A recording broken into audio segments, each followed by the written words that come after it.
Press the lord place food रेसिपीमध्ये आपणा सर्वांचं खूप मनापासून स्वागत। आणि आज आपण अगदी झटकीपट मस्त चमचमीत अशी बटाट्याची भाजी कशी बनवायची ते बघणार आहोत। कारण रोजच आपण सगळे मसाले वगैरे घालून भाजी बनवू शकत नाही। तर रोजची घाई असू दे, टिफिनसाठी असू दे किंवा नाश्त्यासाठी असू दे, पटकन अगदी 5 ते 10 मिनिटांमध्ये होणारी बटाट्याची भाजी कशी करायची ते बघणार आहोत। तर अगदी मोजक्या साहित्यामध्ये झटपट होते।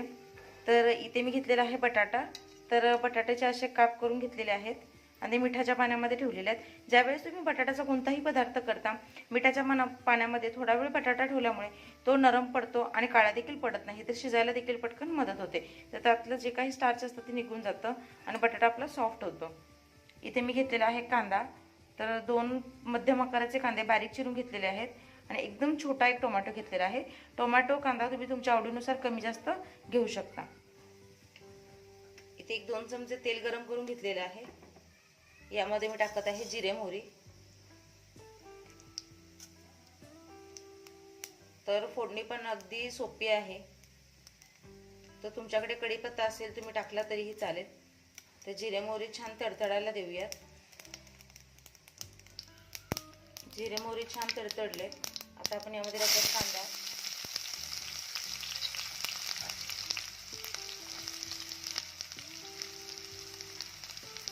कांद्याचा रंग बदलेपर्यंत कांदा देखील छान परतून घेऊया।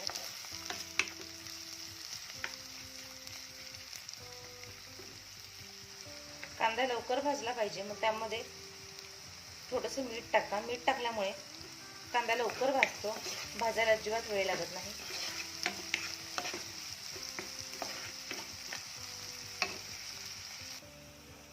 कांद्याचा रंग बदललेला आहे। आता यामध्ये टाकूया टोमॅटो। टोमॅटो देखील छान परतून घेऊया। टोमॅटो देखील छान विरघळलेला आहे। यामध्ये मी टाकत आहे 1 चमचा कोल्हापुरी कांदा लसूण चटणी म्हणजेच कोल्हापुरी मसाला।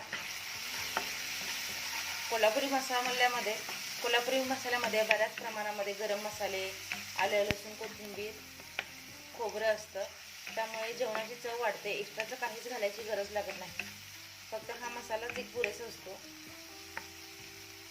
तर झटपट आमटी भाजी करण्यासाठी हा मसाला घातला तर चव देखील छान येते, रंग देखील छान येतो आणि एक्स्ट्राचं काही घालण्याची गरज देखील नाही। तर आता हे पहा, मसाला देखील छान परतलेला आहे।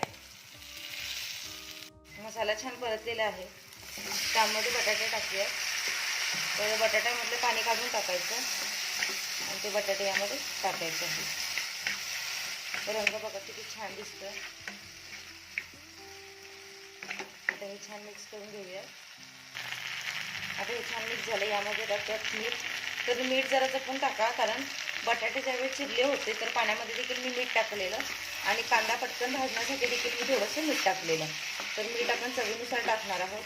आता हे पुन्हा छान मिक्स करून घ्यायचं आहे आणि आता यामध्ये तुमच्या आवडीनुसार तुम्ही पाणी घालू शकता। तर तुम्हाला सुकी भाजी करायची असेल तर कमी पाणी घाला, रस भाजी करायची असेल तर जास्त पाणी घाला। हे पहा, मी हे बुडेपर्यंत पाणी घातलेलं आहे। या क्वांटिटीमध्ये जर पाणी घातलं तर बटाट्याची भाजी छान अशी व्यवस्थित शिजते, परफेक्ट। आता याला एक झाकण लावूयात आणि भाजी झाकून ठेवूयात। तर अगदी 5 मिनिटांमध्ये भाजी शिजते, अजिबात वेळ लागत नाही। तर हे पहा, जवळपास एक 5 मिनिट झालेले आहेत आणि आपण जे पाणी घातलेलं ते पूर्णपणे आटलेलं आहे आणि बटाटा पण बघूया। हे पहा, बटाटा देखील परफेक्ट शिजलेला आहे।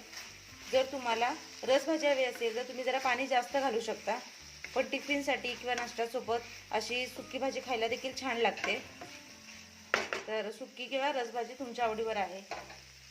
तर आता आपली भाजी परफेक्ट शिजलेली आहे। तर अशा पद्धतीने अगदी झटपट कमी साहित्यामध्ये बटाट्याची भाजी तयार झालेली आहे। मला आशा आहे रेसिपी तुम्हाला आवडली असेल, समजली असेल। आवडल्यास एकदा या पद्धतीने नक्की ट्राय करून बघा आणि महत्त्वाचं म्हणजे चॅनलला सबस्क्राईब करायला विसरू नका, लाईक करा, शेअर करा आणि घंटी वाजवायला विसरू नका, कारण अशा बऱ्याच नवीन आणि पारंपरिक झटपट रेसिपीज माझ्या चॅनलवर तुम्हाला बघायला भेटतात। तुमचा अनुभव माझ्यासोबत शेअर करा। भेटूया नवीन रेसिपीसह पुढच्या व्हिडिओमध्ये। तोपर्यंत स्वस्त रहा, मस्त खा आणि माझे व्हिडिओ बघत रहा।